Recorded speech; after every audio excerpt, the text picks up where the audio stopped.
Hello అండి, నేను doctor Jagan Mohan Varkala, consultant paediatrician, నవజాత శిశు నిపుణులు, పారామిత హాస్పిటల్స్. ఈ month is birth defect awareness month అంటారు. అంటే పుట్టుకతో లోపాలతో పుట్టే పిల్లలు వాటి గురించి అవగాహన పెంచే మంత్లా we celebrate we conduct this month. So birth defects అనేవి మనకి 100 మంది పిల్లలు పుడితే 5-6కి ఏదో ఒక పుట్టుకతో లోపంతో పుట్టే అవకాశం ఉంది. అది మనకి గుణాంకాలు చెప్తున్నాయి. సో ఇలా పుట్టుకతో పుట్టడం, ఇలా లోపంతో పుట్టడం అనేది కామనా?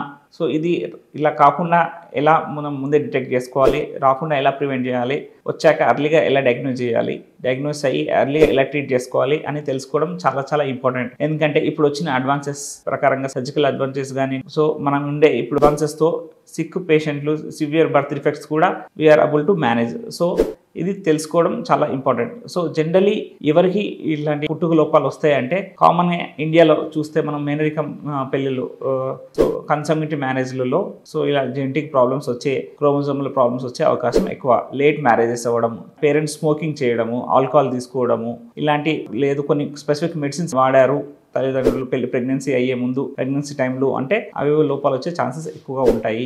ఇవి రాకుండా ఏమైనా మెడిసిన్స్ ఉంటాయి డాక్టర్ గారు అంటే బిఫోర్ ప్రెగ్నెన్సీ అంటే ముందుగా ఫోలిక్ యాసిడ్ అండ్ 400 మైక్రోగ్రామ్స్ అనేది ఒకవేళ రిస్క్ ఉంది, హై రిస్క్ ఉంది అంటే ప్రీవియస్ ఫీటర్స్లో కూడా ఇలా న్యూరల్ ఏదైనా బ్రెయిన్ అబ్నార్మాలిటీ ఉంది అనేది తెలిసినప్పుడు ఫోలిక్ యాసిడ్ ఇస్తాము. హెల్తీ లైఫ్ స్టైల్ అంటే హెల్తీ లైఫ్ స్టైల్ తీసుకోవడము, ఈ అడిక్షన్స్, ఆల్కహాల్, స్మోకింగ్ ఇవన్నీ ప్రివెంట్ చేయడము, అంటే లేట్ మ్యారేజెస్, లేట్ కన్సెప్షన్స్ అయినప్పుడు వాళ్ళకి హై రిస్క్ ఉంటుంది కాబట్టి, అంటే వాళ్ళకి కొన్ని మదర్కి ప్రెగ్నెన్సీ పాజిటివ్ అయినాక కొన్ని బ్లడ్ టెస్ట్లు, స్కాన్లు చేయాల్సి ఉంటుంది. పర్టికులర్లీ అర్లీ టిఫా అంటారు, టార్గెటెడ్ ఇమేజింగ్ అంటే ఫీటల్ ఇమేజింగ్. ఆ స్కాన్లో కానీ ఫస్ట్ నుంచి కొన్ని చేస్తూ ఉంటాం, స్కాన్, గ్రోత్ స్కాన్, అలా సాఫ్ట్ మార్కర్స్ ఉంటాయి. అలా ఉన్నప్పుడు అవి అర్లీగా గుర్తించడము. వాటితో పాటు కొన్ని బ్లడ్ టెస్ట్లు ఉంటాయి, NIPT టెస్ట్ అంటారు, నాన్ ఇన్వేసివ్ ప్రీనేటల్ టెస్టింగ్. అంటే ప్రీవియస్ ప్రెగ్నెన్సీలో ఇలాంటి అబ్నార్మాలిటీ వచ్చినప్పుడు ఇలా జెనెటిక్ టెస్టులతో ఏమైనా జెనెటిక్ ప్రాబ్లమ్ ఉందా తెలుసుకోవడానికి ఈ టెస్ట్లు చేసుకోవడం అవసరము. దాంతోపాటు కొన్ని క్రోమోజోమల్ రిస్క్ ఎంత ఉంది తెలుసుకోవడానికి క్వాడ్రపుల్ టెస్ట్లన్నీ ఉంటాయి, అవి డాక్టర్స్ సజెస్ట్ చేస్తూ ఉంటారు. సో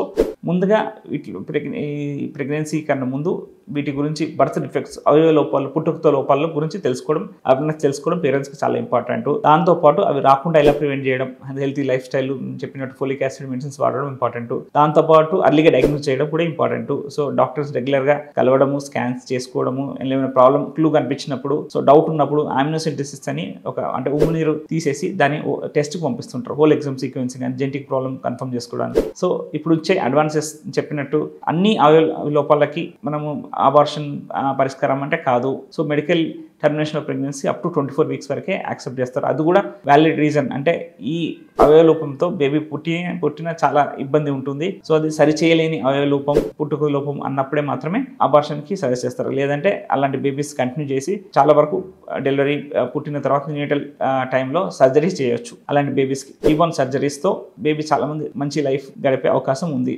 సో ఇలాంటి పుట్టుక లోపం ఏమన్నా మీ బేబీలో మీరు స్కాన్లో కానీ ఇక్కడ తెలిసినప్పుడు మంచి హయ్యర్ సెంటర్ అంటే ICU కేర్ ఉంది, paediatric surgeon or orthopaedic surgeon. కామన్గా ఉండే పుట్టుక లోపాలు ఏముంటాయంటే, ఒక్కోటి మనము క్లెఫ్ట్ ప్యాలెట్ అంటారు, ఇక్కడ గ్రహణం మొర్రి ఇలాంటివి ఉంటుంటాయి. ఒక్కోసారి మన లెగ్స్ ఇట్లా వంకరగా ఉండడం, సో దాన్ని క్లబ్ ఫుట్ అంటుంటారు. సో ఒక్కోసారి గుండెలో రంధ్రం ఉండడము, గుండె ప్రాబ్లమ్స్ ఉండడము, ఒక్కోసారి కంజెంటల్ డయాఫ్రామాటిక్ హెర్నియా అంటారు. అంటే పేగులు అనేటివి ఇక్కడ మన ఛాతీ లోపలికి వచ్చేసేసి ఊపిరితిత్తులని పెరగని కూడా చేయడము, అలాంటిది ఒకటి ఉంటుంది. ఇంకో ట్రాకియోఇసోఫేజియల్ ఫిస్టులా అంటారు, అంటే మన గాలి తీసుకునే గొట్టం, మనం అన్నవాహిక రెండింటి మధ్యలో కనెక్షన్ ఉండడము, ఒకసారి పేగులలో సరిగ్గా ఫామ్ కాకపోవడం, పేగులలో బ్లాక్ ఉండడము, ఇవన్నీ చూస్తుంటాము. సో ఇవన్నీ 1 in 6 అంటే 100లో 6 ఈ ప్రాబ్లం వచ్చే అవకాశం ఉంటుంది. సో డెఫినెట్లీ జనాలు అవగాహన ఉండడం చాలా ఇంపార్టెంట్.